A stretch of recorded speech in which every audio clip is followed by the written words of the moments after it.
Fuck.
Oh man, I look shocking, but that's because I'm sick. I've been lounging around the whole day, not doing anything productive for society, and trust me, it pains me as much as my employers. Well, I don't think it pains them personally. It's just a nuisance for them, but also for me. You know, like I actually want to work. I don't want to just lounge around, but I can't.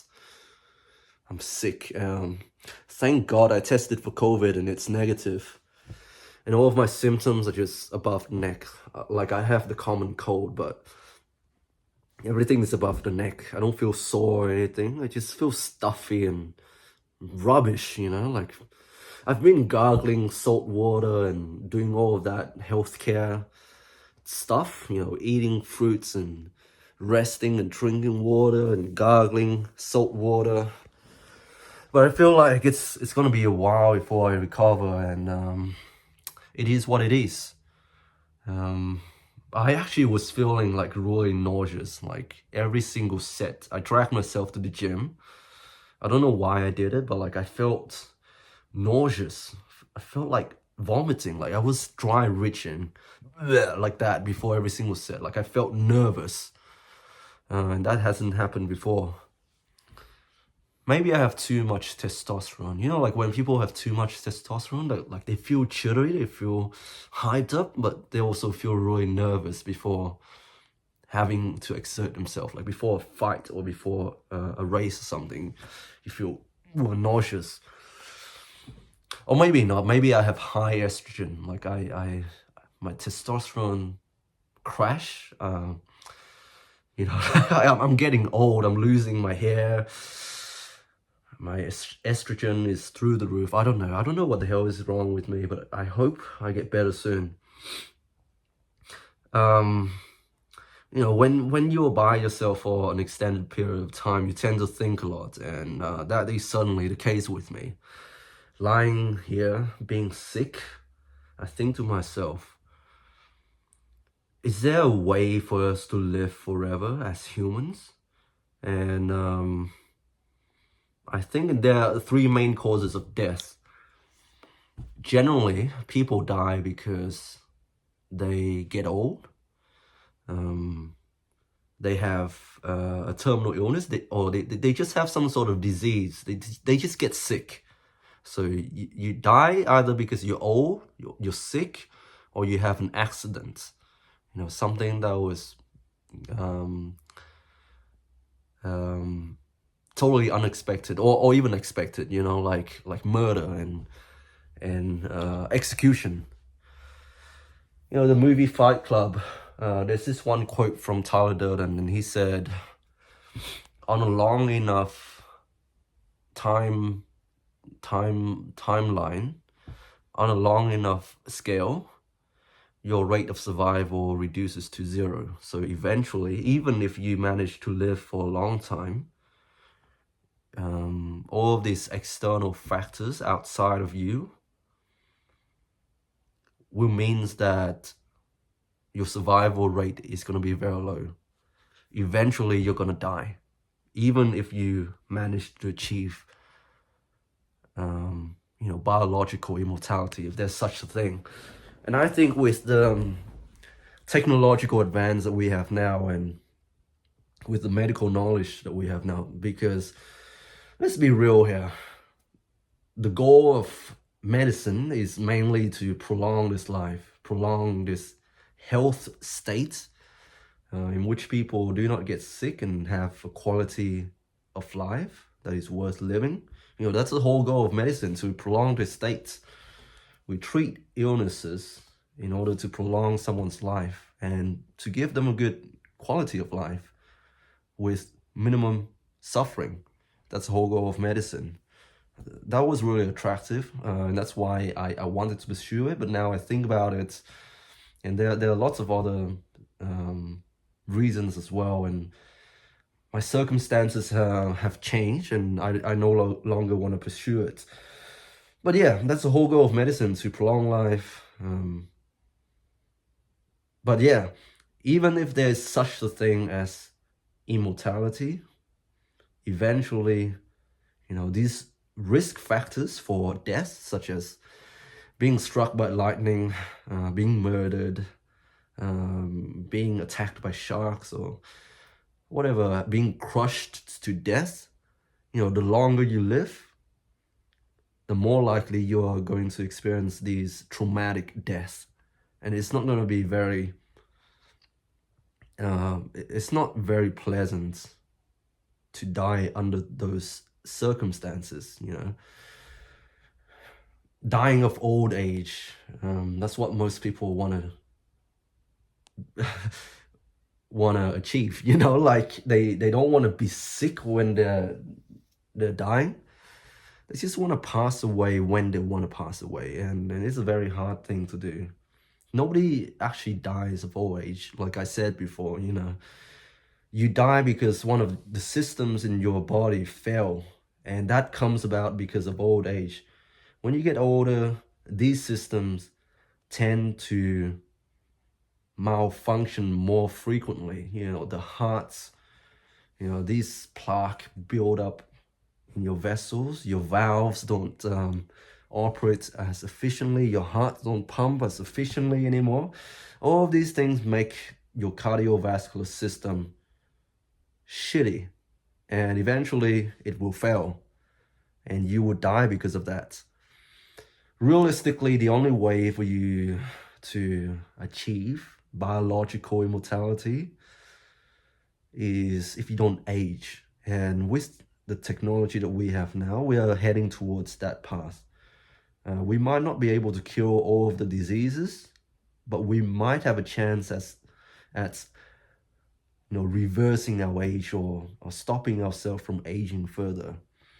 And there's this jellyfish, I don't know the name of the jellyfish, but apparently it can revert back to its infantile state when it senses stuff in the environment that threatens its survivability. You know, like it can return to its baby state, then essentially live forever. You know, like it can keep regenerating these tissues, and when it gets old, it can revert back to its baby state again, and that's how it lives forever. But like I said, I don't think immortality is even possible, because like I said, there are other risk factors out there outside of yourself that might kill you. So the jellyfish becomes prey for other animals, or like it might not have enough resources. It might not have enough food to eat. And it's the same with us, like if people don't die in our society and people just keep on living, there's going to be a problem in terms of resource. There's not going to be enough food for everybody. We can't feed everybody. And you might argue that older people, they don't eat as much, they don't need as much.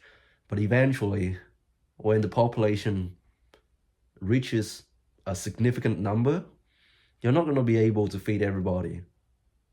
And the healthy population will actually die out as well. And there will be no more reproduction and stuff like that, or it becomes really ineffective. Someone said, like a scientist said, that currently we still haven't overcome the aging overcome acceleration. Like in order to develop a technology that will reverse 1 year, we need more than 1 year to develop that technology. We need significantly longer than 1 year. We need a couple of years actually, in order to develop a technology to reverse human age by 1 year. So we still haven't escaped this aging escape velocity. Yeah. And the other thing as well, I don't think I want to live forever. Like, I don't want to experience everything, because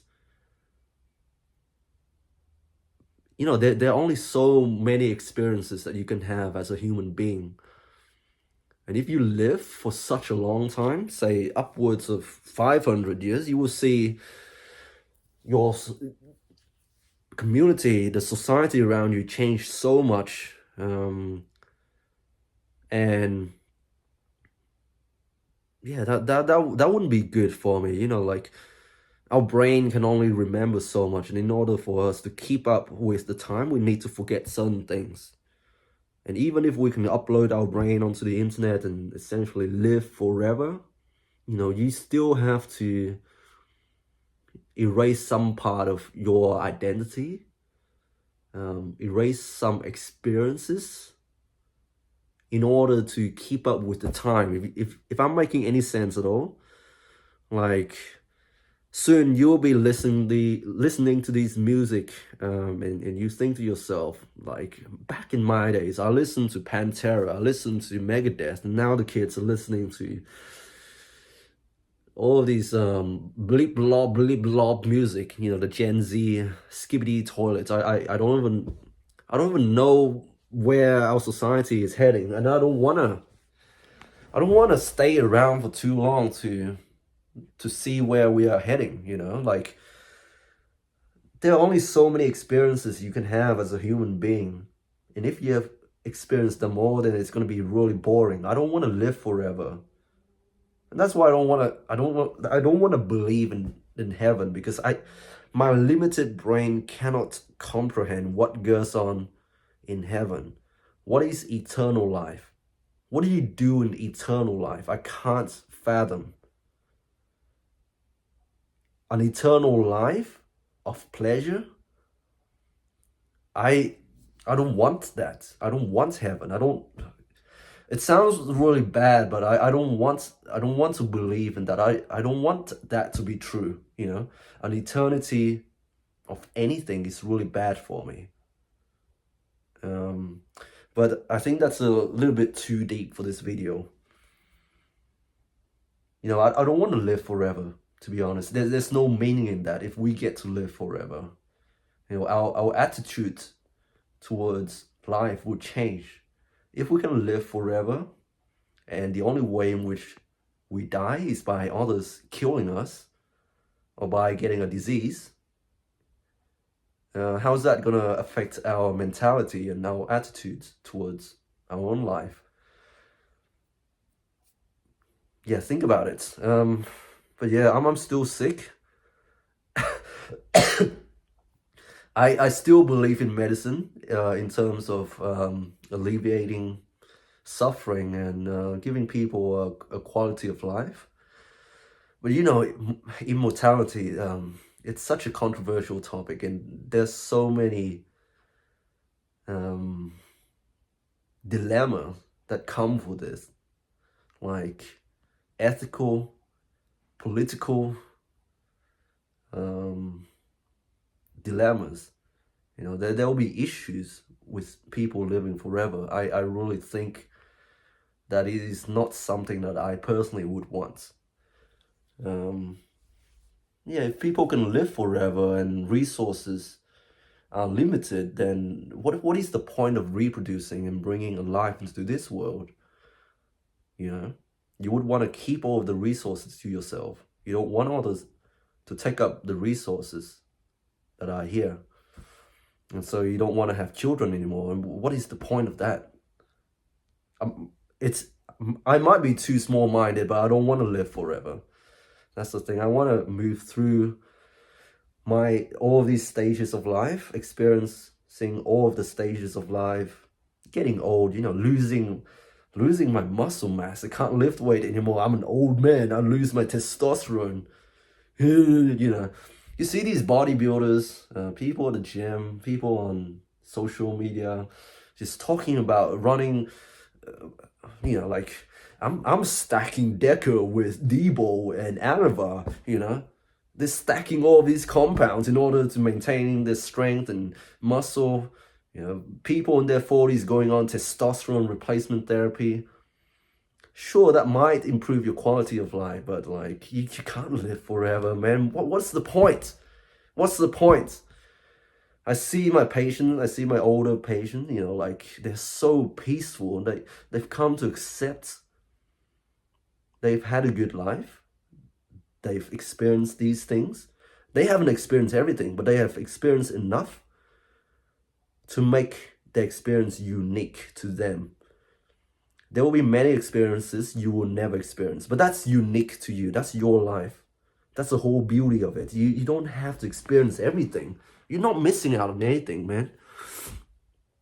And the fact that my life is finite and my time on earth is finite, that's what makes it so much more worthwhile to live my life. You know, I can call it my life. It's unique. But anyways, that's enough rambling. This video is really long. That's my gift to you. If you have the time to watch it, then yeah, watch it. But like, it's a waste of time. You know, like go live your life, man. Why are you listening to me when I'm sick and I'm just rambling? And you know, why are you listening to me? Go live your life, man. Anyways, hope you guys are doing well. Stay strong. God bless. I love you all. And I'll speak to you in another video.